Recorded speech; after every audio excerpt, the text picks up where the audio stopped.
Hey guys, it's Nick and you're back with another Zelda theory. This one we're going to touch on Breath of the Wild 2 and how the game will actually start. What I mean by that is not why are we climbing through a random cabin and what the hell is up with Zelda's hair and what's that guy.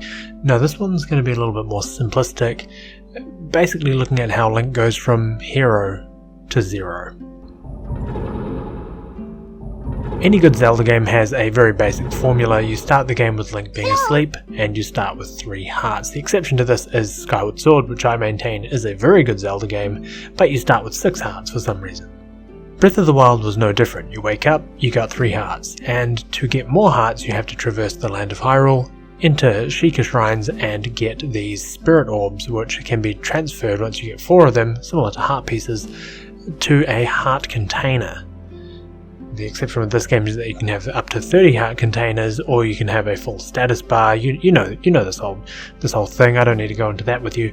But would you really start Breath of the Wild 2 as an OP character with full hearts and a full or almost full stamina bar? It wouldn't make sense for you to start like this unless there were some very drastic changes to the actual gameplay and what you do within the game. So the theory today is that perhaps there is something that happens in Breath of the Wild, or between Breath of the Wild 1 and Breath of the Wild 2, that turns Link from hero to zero.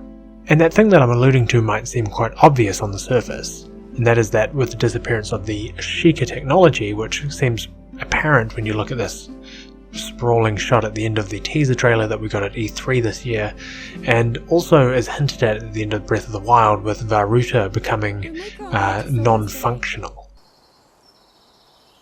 Divine Beast Vah Ruta. Looks like it's stopped working. Let's investigate the situation. Is that with the disappearance of Sheikah technology, the spirit orbs have somehow become inactive and have ceased to have their effect on Link, which is his augmented health and stamina.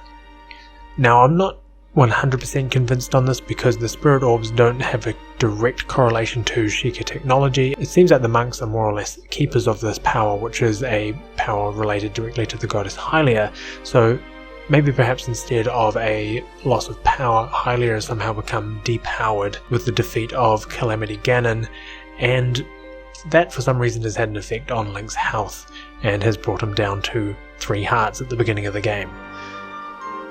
I can no longer hear the voice inside the sword. I suppose it would make sense if my power had dwindled over the past 100 years.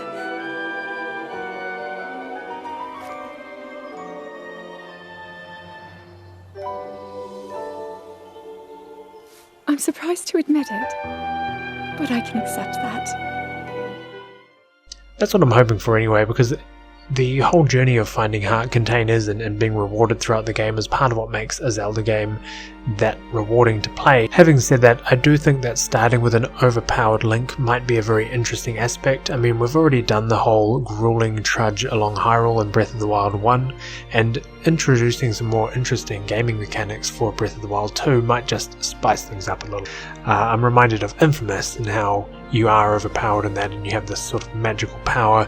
It does look like Link gets some magical power from this hand that he gets, and maybe instead of getting health and stamina, the main thing that you're looking at getting is more magic to augmentate that hand and use that to traverse Hyrule in new and different and interesting ways. That would be something I'd be very interested in seeing. You know, something that this reminds me of is when Fable 3 was dropping, if you guys can remember that far back, or if you're even alive.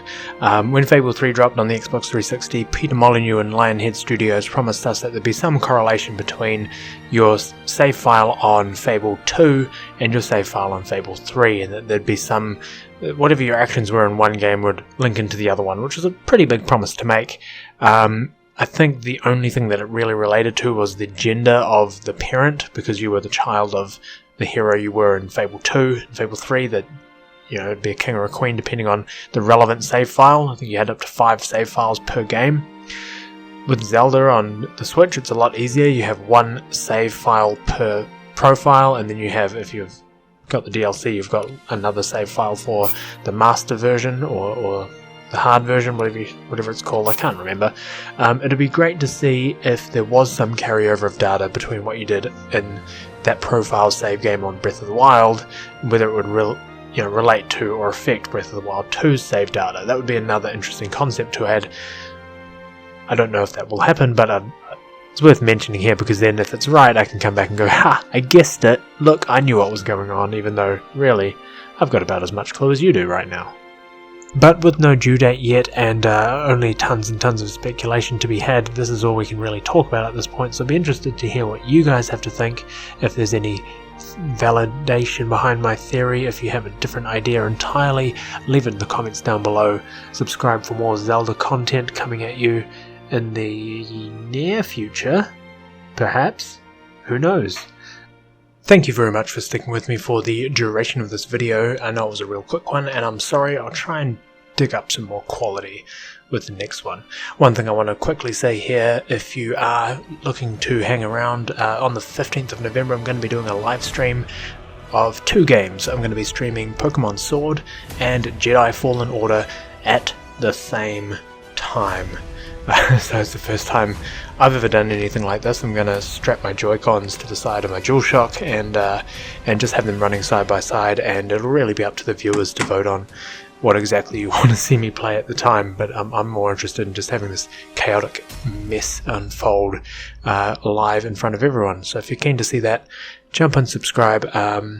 15th of November in New Zealand is slightly ahead of time, so I'll put a little thing here that shows the main time zones and when it will be for you. I'll do it probably 10:30 AM in the morning my time, so yeah, jump on board, be a part of it. I'd love to see you there. Thank you very much, have a good one. That's me, and that's the end of the video.